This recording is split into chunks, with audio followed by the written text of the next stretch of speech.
आज की खबर सिर्फ कूटनीति की नहीं है, ये खबर है उस सच की जिसे अमेरिका छुपाना चाहता है। लेकिन ईरान ने खुले मन से भारत से खड़े होकर सबके सामने पूरी दुनिया को बता दिया।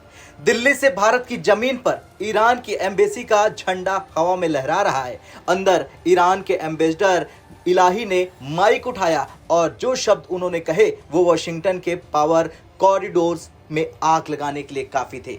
भारत में ईरान के राजदूत ने साफ कहा, अमेरिका भारत पर आरोप लगाता है कि यूक्रेन वॉर में रूस को फाइनेंस किया, लेकिन वही अमेरिका खुद इंटरनेशनल क्रिमिनल कोर्ट से दोषी ठहराए गए वॉर क्रिमिनल्स को व्हाइट हाउस बुलाता है और इजराइल को हथियार देकर गाजा में हो रहे नरसंहार में शामिल हो जाता है। यानी ईरान ने एक वॉर में अमेरिका का सबसे बड़ा पाखंड दुनिया के सामने खोल दिया। ये वो हमला है जो सीधे अमेरिका की नैतिकता और उसकी अंतर्राष्ट्रीय छवि पर हुआ।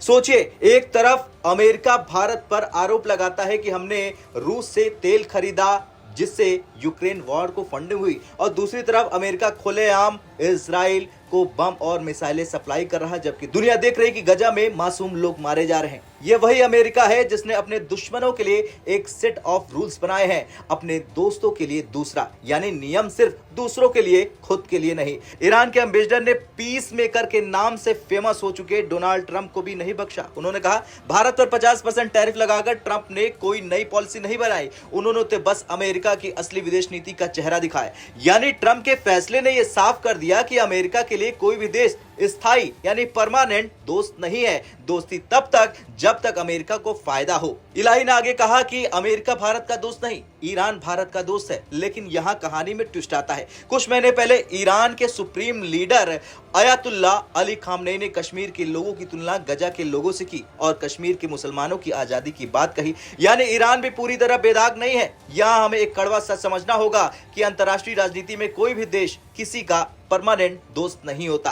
हर देश अपने नेशनल इंटरेस्ट के लिए काम करता है, चाहे वो अमेरिका हो, रूस हो, ईरान हो या भारत। और यही कारण है कि कभी कोई देश अपने साथ खड़ा होगा तो कभी आपके खिलाफ बयान देगा। आज ईरान भारत के सपोर्ट में बोल रहा, कल शायद वो किसी और मुद्दे पर भारत से असहमति जताए। लेकिन अभी के हालात, ईरान का ये बयान अमेरिका के लिए तगड़ा झटका है, क्योंकि ये बयान भारत की धरती से आया है और भारत के सपोर्ट में आया है। चलिए अब जानते हैं अमेरिका के लिए मुश्किलें क्यों हैं। क्योंकि वॉशिंगटन पहले से ही भारत की रूस के साथ बढ़ती नजदीकी से परेशान है। उस पर ईरान जैसे देश का खुलकर भारत के पक्ष में खड़ा होना और अमेरिका के खिलाफ बयान देना अमेरिका की इंडो पैसिफिक स्ट्रेटजी के लिए सिरदर्द बन गया। अमेरिका चाहता है कि भारत उसके साथ रहे, क्वाड में रहे और रूस ईरान से दूरी बनाए। लेकिन भारत ने साफ कर दिया कि हम अपनी विदेश नीति वॉशिंगटन की इजाजत से नहीं चलाते हैं। अब ट्रंप तो पहले से ही चीन, रूस और ईरान के खिलाफ बयान दे रहे हैं। अब ईरान ने भारत के सपोर्ट में आकर उनके खिलाफ बयान दे दिया। ये उनके लिए यानी ट्रंप के लिए डबल झटका है। पहला झटका, भारत के साथ रिलेशन और कमजोर हो रहा। दूसरा है, ईरान को और आक्रामक मंच मिल गया अमेरिका पर हमला करने का। ट्रंप के लिए यह सिर्फ डिप्लोमेटिक नहीं, पॉलिटिकल प्रॉब्लम भी है, क्योंकि उनके विरोधी अब ये कह सकते हैं कि देखो, ट्रंप की पॉलिसी से भारत जैसे बड़े लोकतंत्र भी नाराज हैं। चलिए अब जानते हैं भारत का फायदा कहां। इस पूरी घटना का सबसे बड़ा फायदा भारत को यह है कि भारत ने साबित कर दिया कि भारत किसी एक ब्लॉक के मोहरे नहीं है।